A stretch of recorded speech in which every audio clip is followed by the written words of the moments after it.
He is the creator, writer, director, showrunner, co-executive producer of one of the best shows on Apple. I'm talking about Swagger, y'all. Let me welcome Reggie Rock Bythewood. Hello, Reggie. Welcome. Hey, Karen had the show. Thank All you, right. Karen. Yes, Bythewood. Bythewood. Where did this name come? Who are your peoples? Where are they from? Yeah, I know, right? I mean, there's a couple of myths and stories about it. One part of it goes that there's a Native American side in the fam, and so there was a name called By the Wood, and it was put together and it became Bythewood.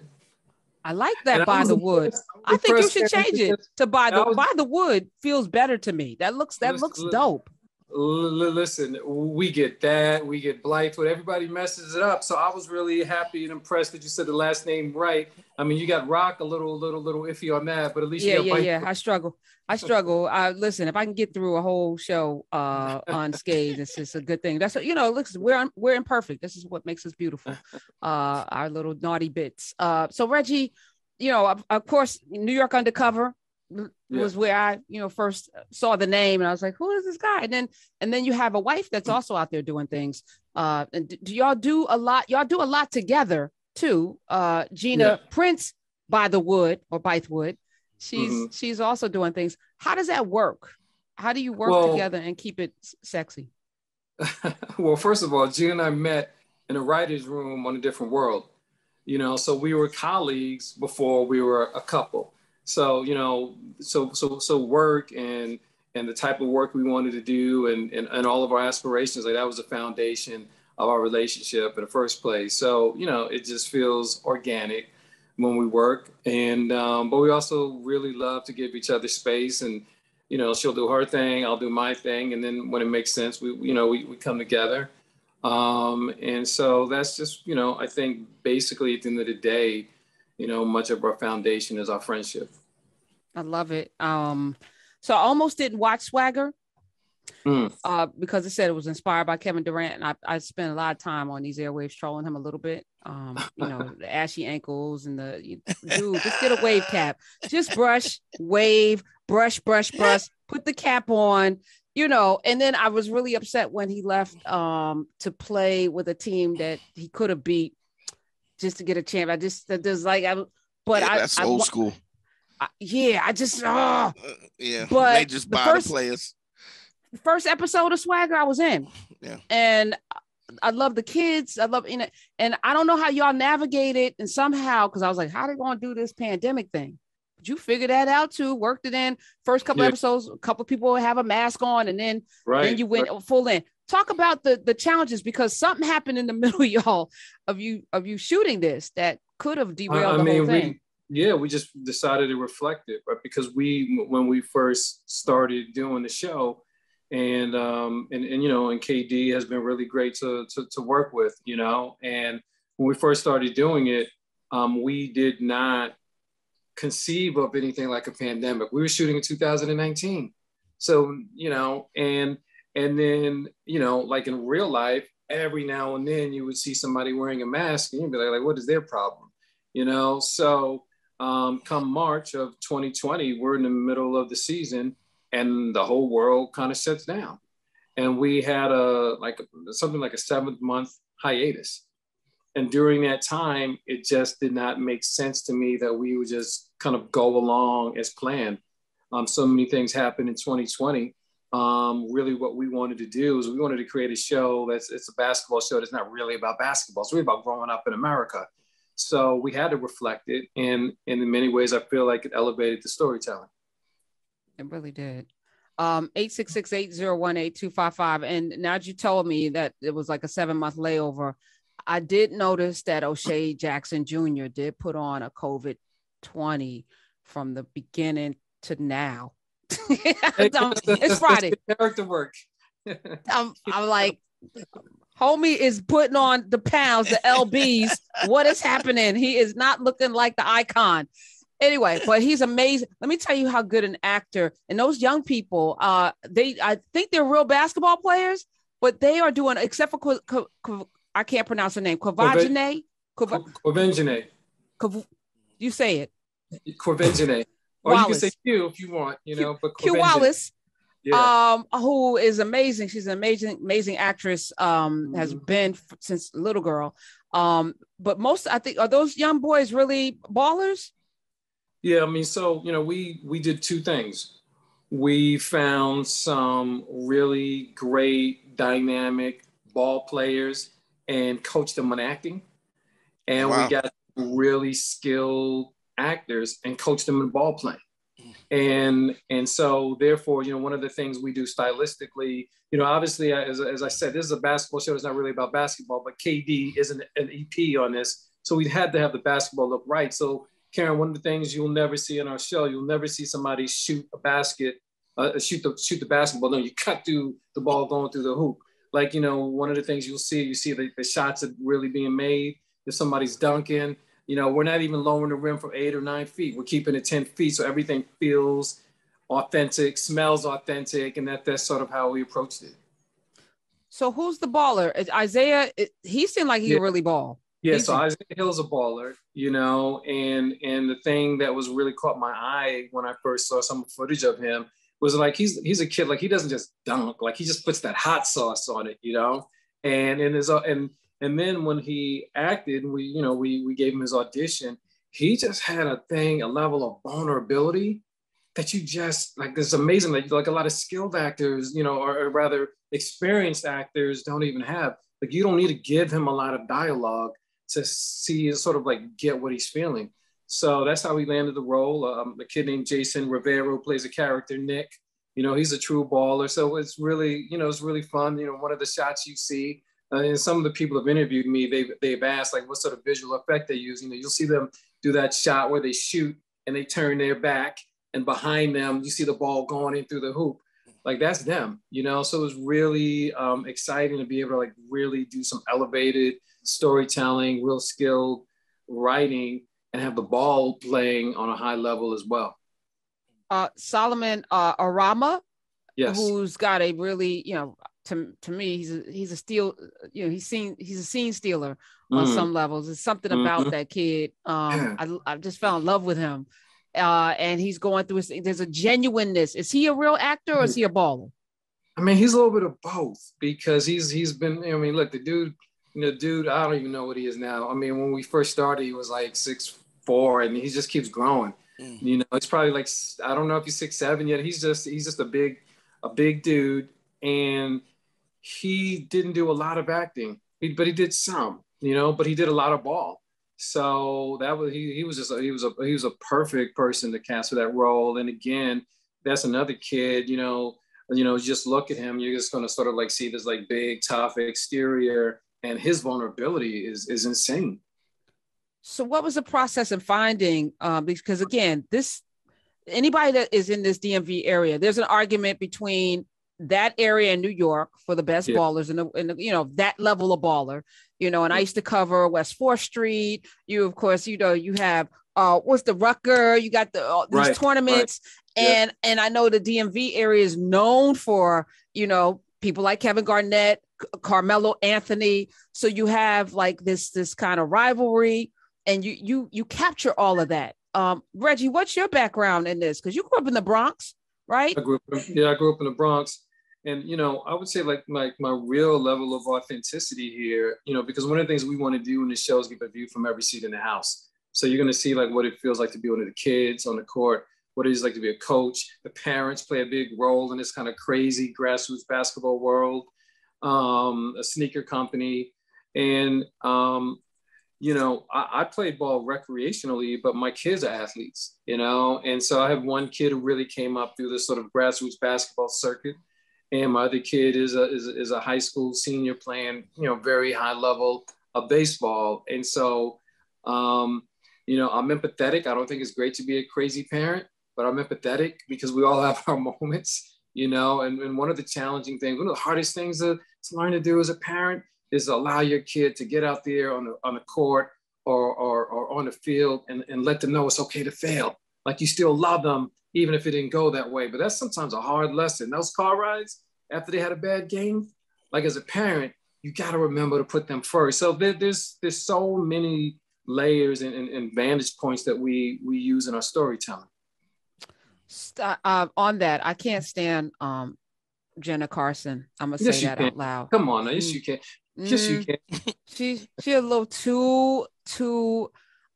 To me, she feels and I'm gonna say this. You know, the parents that they put all their hopes and dreams into their child. Yes. That one child, she's halfway neglecting the other one. You know, not putting as much energy, and because that's the meal ticket.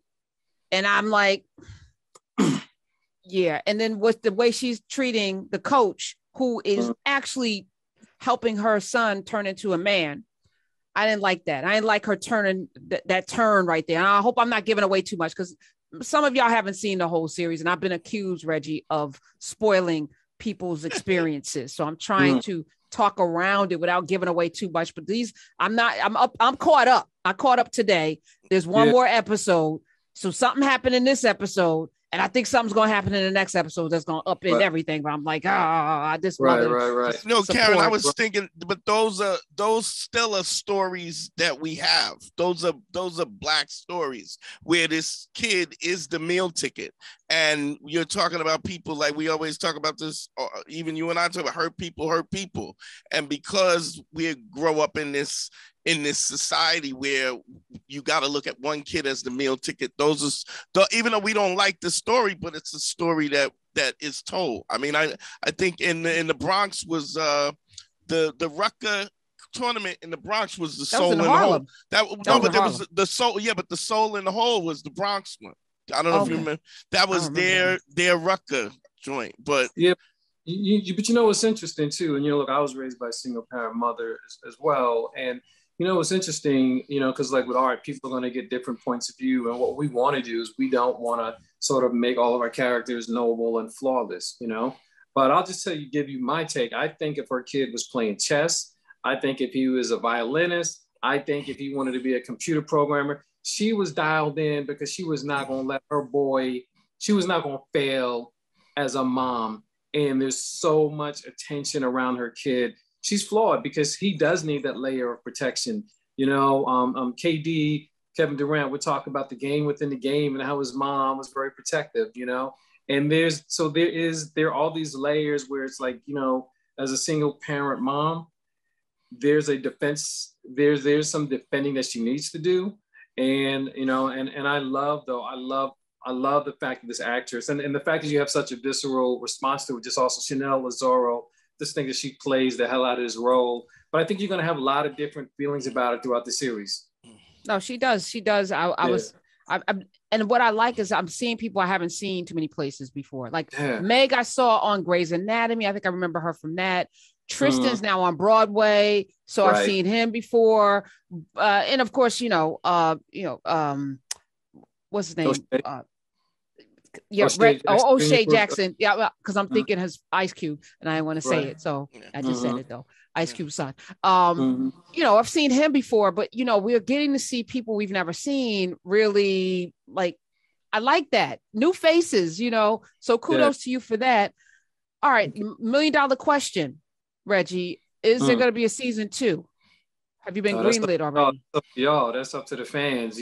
So we bring it to the people, and we're hoping to be the people's champ.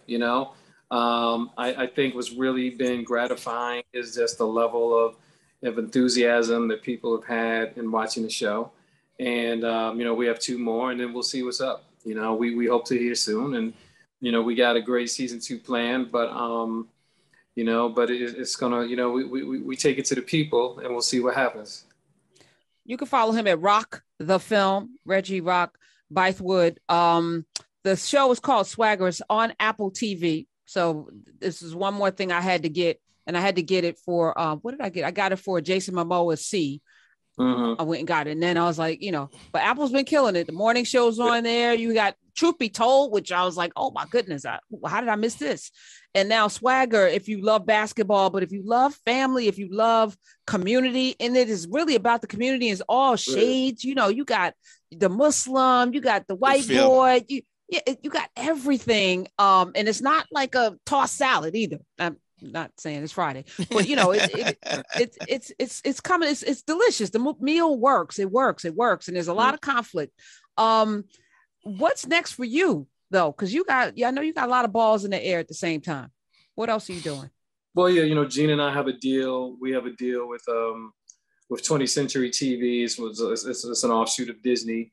And so, we are just developing, various projects and have some really great things lined up. I don't know, timing of when we announce things. I don't really know about Karen, but we have. I could just promise just a lot of great storytelling that will entertain and challenge perspectives. And Gina's shooting a movie starring Viola Davis called The Woman King. Wow. So yes. So that's what we have. Wait, that's Gina's movie?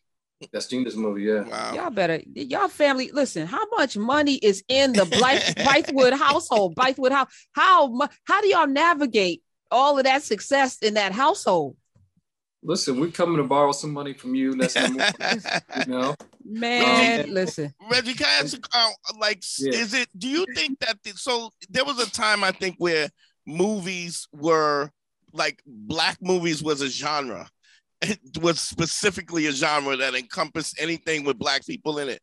Do you think that the streaming services, the scope of things widening up gives Black artists an opportunity, a space to do genres of movies just as it's a movie and just because it's Black people, Black actors, that it's not a Black movie? Right. Well, first of all, look, I think you brought up two different points because look, I don't shy away from being a Black artist. I don't shy away from Black content. Now, yes, you're right. There is a point of view. It could be a Black love story and it could be a gang flick and it could be, and it's like, oh, genre is Black. Like, no. The genre is love story. Right. Sports. So that's something that we've always pushed against. But I'd say one of the really, interesting things now, Dante, along with that is that when we did a Black show, you always felt like it only could live domestically. You always had a fight that we could find